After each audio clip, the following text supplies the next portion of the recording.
আসসালামু আলাইকুম এভরিওয়ান, কেমন আছেন সবাই? আশা করছি সকলে অনেক ভালো আছেন। আজকে একটা গর্জিয়াস নকশি কাঁথা ড্রয়িং করে দেখাবো। নকশি কাঁথাটা ড্রয়িং করার জন্য আমার যা যা প্রয়োজন সব নিয়েছি আমি। প্রথমে স্কেলের সাহায্যে আমি 8 ইঞ্চি পরিমাপ ডিস্টেন্স রেখে একটা কলম দিয়ে ঘর করে নিব পুরো নকশি কাঁথার মধ্যে। ঘরগুলো আমি জাস্ট মেজারমেন্টের জন্যই করছি, যাতে সবগুলো ঘরের সাইজ সেম থাকে আর ফুলগুলো যাতে আঁকাবাঁকা না হয়, তার জন্যই ঘরটা করা। এখানে ঘরগুলো কিন্তু সেলাই করা হবে না, এরপর যে ফুলটা আমি ড্রয়িং করব সেই ফুলগুলাই সেলাই করা হবে। ঘরগুলো আর্ট করা কমপ্লিট হলে এরপর প্রত্যেকটা ঘরের যে কর্নারগুলো থাকবে কর্নারগুলোতে আমি একটা করে ফুল আর্ট করব। ডিজাইনটা অ্যাকচুয়ালি বড় নকশি কাঁথার ছিল, অনেকে রিকোয়েস্ট করেছিলেন এই ডিজাইনটার টিউটোরিয়াল আপলোড করার জন্য। বড় নকশি কাঁথায় ফুল টিউটোরিয়াল আপলোড করা পসিবল হয়নি, তাই বেবি নকশি কাঁথায় আপনাদেরকে ডিজাইনটা ড্রয়িং করে দেখাচ্ছি। ফুলগুলো আর্ট করার ক্ষেত্রে খেয়াল রাখতে হবে যাতে সবগুলো ফুলের সাইজ সেম থাকে, তাহলে ডিজাইনটা দেখতে আরো বেশি সুন্দর লাগবে। তার জন্য আমি প্রত্যেকটা ঘরের মাঝখান করে 1 ইঞ্চি ডিস্টেন্স রেখে রেখে একটা করে লাইন করে নিচ্ছি। তারপর কিন্তু আমি ফুলটা ড্রয়িং করেছি, এতে আপনার ফুলটা আঁকাবাঁকা হওয়ার কোনো চান্স থাকবে না। পুরো নকশি কাঁথার মধ্যে আমি প্রত্যেকটা ঘরের কর্নারে ফুলগুলো ড্রয়িং করে নিচ্ছি। আর আজকের এই ডিজাইনটা আমি করছি সুতি পপলিন কাপড়ের মধ্যে। এটা 2 পার্টের একটা বেবি নকশি কাঁথা ছিল।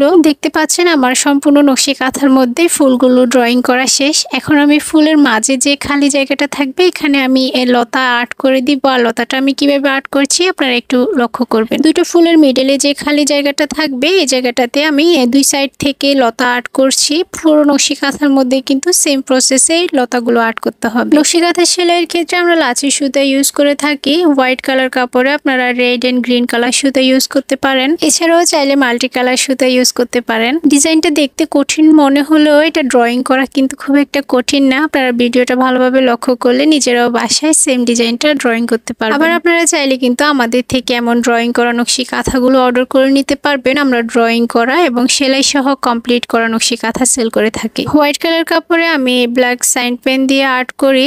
এই যে দেখতে পাচ্ছেন আমি আর্টটা করছি কিন্তু সাইন পেন দিয়ে। আপনারা এরকম সাইন পেনগুলো যে কোনো লাইব্রেরিতে পেয়ে যাবেন। পুরো নকশি কাঁথার মধ্যে আমার লতাটা আর্ট করা শেষ। এখন এটার মাঝখানে যে খালি জায়গাটা রয়েছে এখানে আমি ড্রয়িং করব। প্রথমে আমি একটা প্লাস চিহ্ন আর্ট করব, এরপর এটার দুইটা মাঝে আমি দুইটা আরো লাইন করে দিব। সুন্দর একটা ডিজাইন হয়ে যাবে। আর এটার প্রত্যেকটা কর্নারে আমি ছোট করে করে পাতা দিয়ে দিই। এই ডিজাইনের বড় নকশি কাঁথার অনেকগুলো সেলাইয়ের এবং আর্টের ভিডিও রয়েছে, আপনারা চাইলে দেখে নিতে পারেন সেলাই করলে ডিজাইনটা কেমন দেখাবে। ডিজাইনটা কেমন হয়েছে কমেন্ট করে জানাবেন। আর যারা আমাদের ভিডিওটা ফেসবুক থেকে দেখছেন ভিডিওতে একটা লাইক দিয়ে আমাদের পেজটা ফলো করে দিবেন।